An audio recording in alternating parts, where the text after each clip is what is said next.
अस्सलामुअलैकुम दोस्तों, कैसे हैं आप सब लोग। यहाँ पर भाई हम अलग सी अनबॉक्सिंग लेकर आए हैं। मतलब अलग सी ये कि एक डिफरेंट सी अनबॉक्सिंग काफ़ी कम लोगों ने की होगी। ये फ़ोन दोस्तों आपके सामने आ चुका है रेडमी का Note 14 Pro Plus। जी हाँ दोस्तों, ये हमने चाइना से इंपोर्ट करवाया है दोस्तों। 12 GB RAM 256 GB internal storage वाला ये वेरिएंट है और हमें तकरीबन 95,000 के करीब ये कॉस्ट पड़ी है दोस्तों नॉन PTA। इसको PTA अप्रूव करवाने का तकरीबन 90,000 के करीब टैक्स है। और पाकिस्तान में ये कितनी प्राइस में लॉन्च होने वाला है ये भी बताएंगे और इसकी अनबॉक्सिंग एक्सपीरियंस भी बताएंगे। और Note 14 Pro Plus का आपको वेट करना चाहिए या नहीं, कैसा फ़ोन है, ये सारा अंदाज़ा आपको पूरी वीडियो देखने के बाद लग जाएगा दोस्तों। तो फॉलो चालो कर लीजिएगा भाई अगर आपकी मर्जी हो। तो यहाँ पर भाई सबसे पहले आप देख सकते हैं वाइट बॉक्स है Redmi Note 14 Pro Plus। थोड़ा सा यहाँ पर रंगीन आएगा, ये वाइट है चाइनीज़ वर्जन। तो ज़्यादा कुछ मेंशन किया नहीं गया दोस्तों बॉक्स पर। ओपन करते हैं बॉक्स को तो यहाँ पर एक छोटा सा डब्बा, छोटे से डब्बे में आपको सिम इजेक्टर टूल मिल जाता है और यहाँ पर एक कवर मिल जाता है स्टाइलिश सा, सॉफ्ट सा और काफ़ी अच्छा।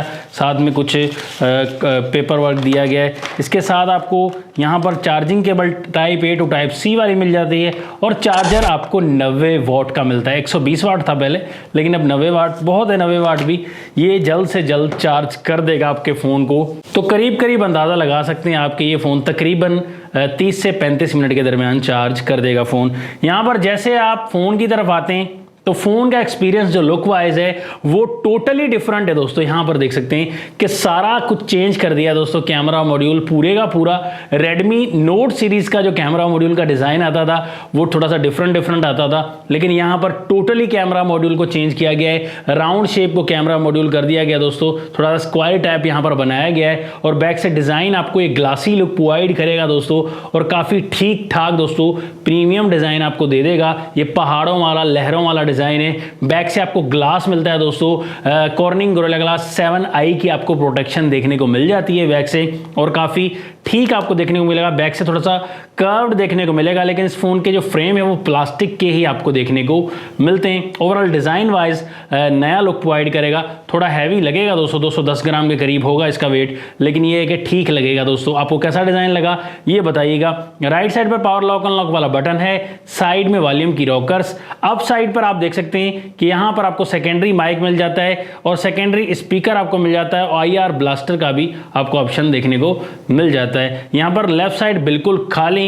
डाउन साइड पर यहाँ पर सिम ट्रे 2 स्लॉट वाली इसमें मिलती है। शायद पाकिस्तानी वेरिएंट में, ग्लोबली वेरिएंट में जो है वो कार्ड स्लॉट का ऑप्शन हो या ना हो, ये भी हो सकता है। उसके साथ ही आपको फर्स्ट माइक मिल जाता है, चार्जिंग पोर्ट टाइप C वाली और फर्स्ट स्पीकर इस फोन का देखने को मिलेगा।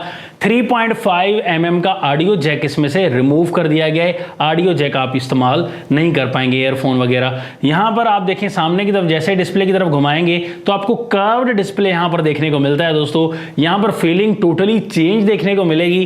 कर्व्ड एक्सपीरियंस आपको देखने को मिलेगा दोस्तों, सेंटर पंच होल वाला। और इसमें आपको जो एक्सपीरियंस मिलेगा बेजल्स का वो भी काफ़ी कम हद तक देखने को मिलेगा और ये टोटली आपको साइड से भी थोड़ा कर्व्ड देखने को मिल जाता है। बेजल एक्सपीरियंस थोड़ा सा कम है, लेकिन ये है कि आपको डिस्प्ले जो है 6.67 इंचेस का देखने को मिलता है। यहाँ पर आपको एक एमोलेड डिस्प्ले देखने को मिलेगा। यहाँ पर 1.5K का डिस्प्ले दोस्तों, 120 हर्ट्ज का रिफ्रेश रेट आपको देखने को मिलता है और इसके साथ दोस्तों 12 बिट का आपको डिस्प्ले देखने को मिलेगा। अगर बिट किसी चीज़ बात को समझ नहीं आती किसी को, 8 बिट का डिस्प्ले बहुत अच्छा होता है, 10 बिट का बहुत ज़्यादा अच्छे कलर्स प्रोवाइड करता है, लेकिन 12 बिट जो है आप अंदाज़ा लगाइए कि आपको जो इंडोर लाइट्स में कलर्स जो मिलते हैं दोस्तों वो काफ़ी ज़बरदस्त देखने को मिलेंगे, टोटली चेंज देखने को मिलेंगे। ब्राइटनेस भी काफ़ी तगड़ी देखने को मिलेंगी और आउटडोर एक्सपीरियंस भी अगर करेंगे तो आपको ब्राइटनेस मायूस नहीं करने वाली दोस्तों। बड़ा अच्छा आपको आउटडोर का एक्सपीरियंस भी देखने को मिलेगा।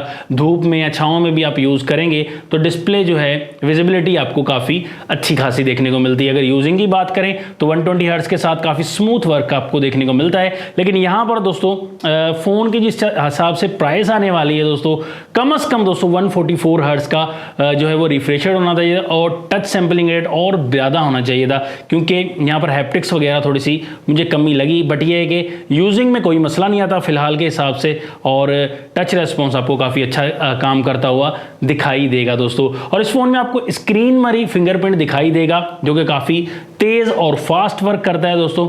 ठीक ठाक वर्क कर लेता है। यहाँ पर अगर देखिए तो सॉफ्टवेयर एक्सपीरियंस तो आपको एंड्रॉइड 14 पर मिलता है और हाइपर ओएस देखने को मिल जाता है दोस्तों, जिसमें आपको एक्सपीरियंस अपडेट वगैरह भी आती रहेंगी। चाइनीज वेरिएंट इसमें भी अपडेट आएंगी दोस्तों, लेकिन ग्लोबली वेरिएंट जो है उसमें भी आपको एंड्रॉइड 14 शायद एंड्रॉइड 15 की अपडेट देखने को मिले जब तक ये फोन आएगा, क्योंकि जनवरी के महीने में आएगा फोन दोस्तों, लॉन्च होने वाला है, 2 महीने लेट है अभी।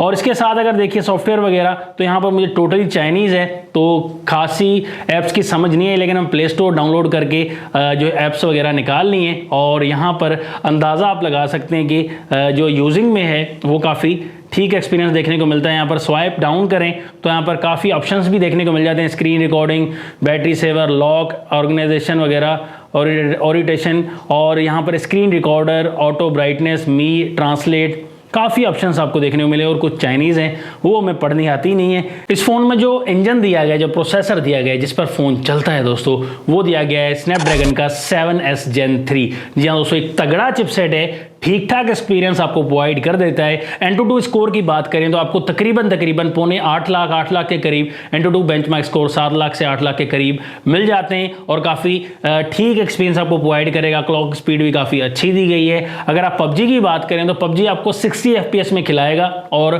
काफ़ी ठीक एक्सपीरियंस है। कलर्स की बात करें या डिस्प्ले की बात करें और यहाँ पर टच सैम्पलिंग रेट की बात करें तो काफ़ी अच्छा आपको टच रिस्पॉन्स देखने को मिलेगा और PUBG आप स्मूथली इजीली प्ले कर पाएंगे।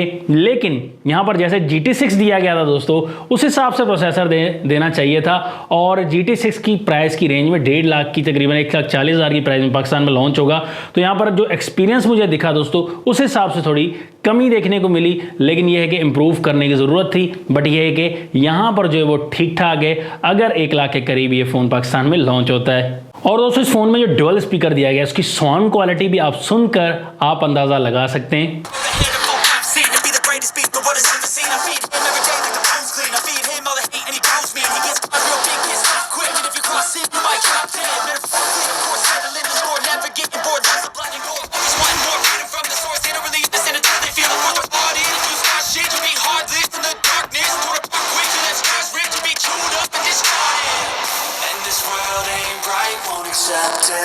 Negative energy, I expect it.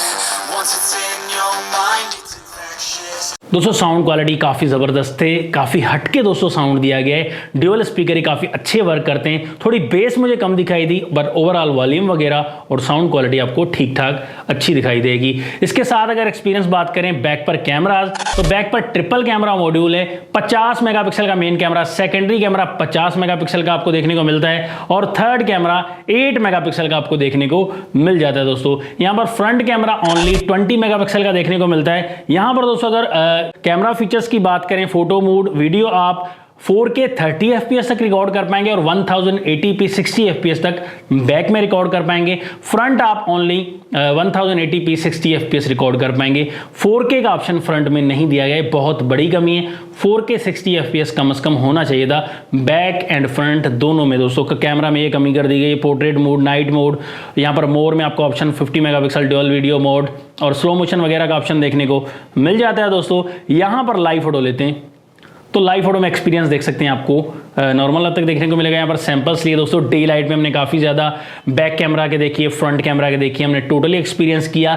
Back पर दोस्तों आपको कलर्स वगैरह तो ठीक मिल जाते हैं, आपको ठीक ठाक क्वालिटी देखने को मिल जाती है। बट ये है कि पिक्चर क्वालिटी कहाँ पर पिक्सल थोड़े से मिस आउट करता हुआ नजर आएगा।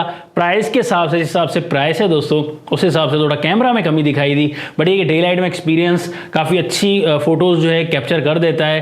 काफ़ी डिफरेंट लाइट्स वगैरह में थोड़े से फीके कलर्स, मध्यम कलर आ जाते हैं दोस्तों, वाइटनेस वगैरह बढ़ जाती है, स्मूथनेस आ जाती है दोस्तों फ्रंट कैमरा में भी। लेकिन यहाँ पर अगर लो लाइट की बात करें तो लो लाइट में थोड़ी कमी है दोस्तों रिजल्ट में। लो लाइट में यहाँ पर काफ़ी इंप्रूवमेंट करने की ज़रूरत थी। वैसे जिस हिसाब से फ़ोन की प्राइस है, मैं उस हिसाब से कैमरा की बात कर रहा हूँ दोस्तों।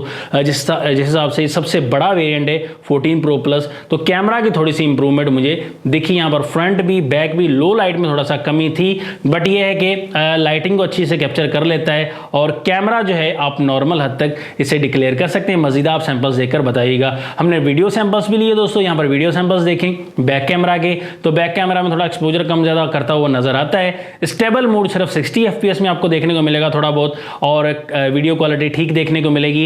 यहाँ पर लाइट को थोड़ा सा कम कैप्चर करता है, बट क्वालिटी आपको कुछ हद तक ठीक देखने को मिल जाती है दोस्तों, लेकिन लो लाइट में थोड़ा सा मसला करता है। बट ये है कि क्वालिटी अच्छी है, बट प्राइसिंग के हिसाब से कैमरा में कमी कर दी गई है। फ्रंट कैमरा देखिए, फ्रंट आपको देख सकते हैं यहाँ पर वीडियो सैंपल्स वगैरह, फ्रंट में थोड़ी सी कमी है दोस्तों। डे लाइट में कुछ अच्छा गुजारा कर जाता है 60 FPS वगैरह में, और यहाँ पर अगर लो लाइट में देखें तो दोनों के मिक्सअप सैंपल्स दिखाएं तो लो लाइट में थोड़ा सा स्ट्रगल करता हुआ नजर आता है। बट ये है कि कमजोर कैमरा नहीं है, बिल्कुल वीक कैमरा नहीं है, बट प्राइसिंग के हिसाब से आप कह सकते हैं कि थोड़ी सी कमी कर दी गई है। मजीद आप सैंपल्स देखिए, वीडियो भी देखिए, और यहाँ पर फोटो सैंपल्स भी देखिए। अंदाजा क्या है आपका, ये बताइएगा कैमरा के बारे में। और इस फोन में बैटरी लगाई गई है वो 6200 mAh की बड़ी बैटरी, नहीं बल्कि बड़ा बैटरा लगाया गया, जिससे आप घर की बिजली वगैरह भी चला सकते हैं। साथ में 90 वाट की चार्जिंग का सपोर्ट देखने को मिल जाता है, तो काफ़ी ज़्यादा टाइमिंग देने वाली है आपको। लेकिन ये 6200 mAh कर्व्ड के साथ है, थोड़ा टाइम एक्सपीरियंस में कमी आएगी, कर्व्ड थोड़े से कम बैटरी चलाते हैं। यहाँ पर दोस्तों फाइनल रिकमेंडेशन देना चाहूँगा और आपको बताना भी चाहूँगा, यहाँ पर आपको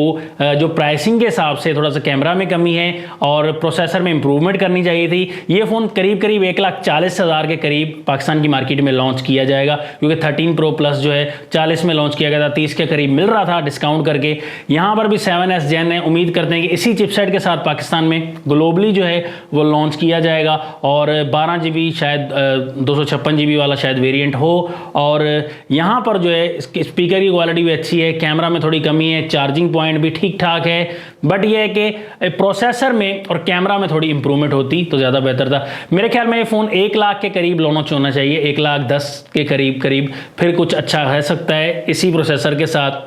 लेकिन कैमरा में थोड़ी इंप्रूवमेंट की जाए, शायद कैमरास को थोड़ा चेंज करके पाकिस्तान में लॉन्च किया गया, पिक्सल क्वालिटी को बढ़ाकर लॉन्च किया जाए, फिर हम एक्सपीरियंस कर सकते हैं। ये फ़ोन तकरीबन अगर PTA करवाना चाहेंगे तो 90,000 के करीब इसका PTA टैक्स है, तो 90-95 में हमें पड़ा 1,85,000 के करीब पड़ जाएगा ये आपको फ़ोन, तो ये थोड़ा महंगा पड़ेगा। तो आपको इंतज़ार करना चाहिए जो पाकिस्तान में वेरिएंट आएंगे ग्लोबल, जब ये लॉन्च होगा जनवरी में, तब आपको कैसा एक्सपीरियंस रहता है, तो कितनी प्राइस आती है। अब आपका क्या ख्याल है इस फ़ोन के बारे में, कमेंट्स में बताइएगा। नेक्स्ट वीडियो के लिए चाहता हूँ आपसे इजाज़त। अल्लाह हाफ़िज़। पाकिस्तान जिंदाबाद।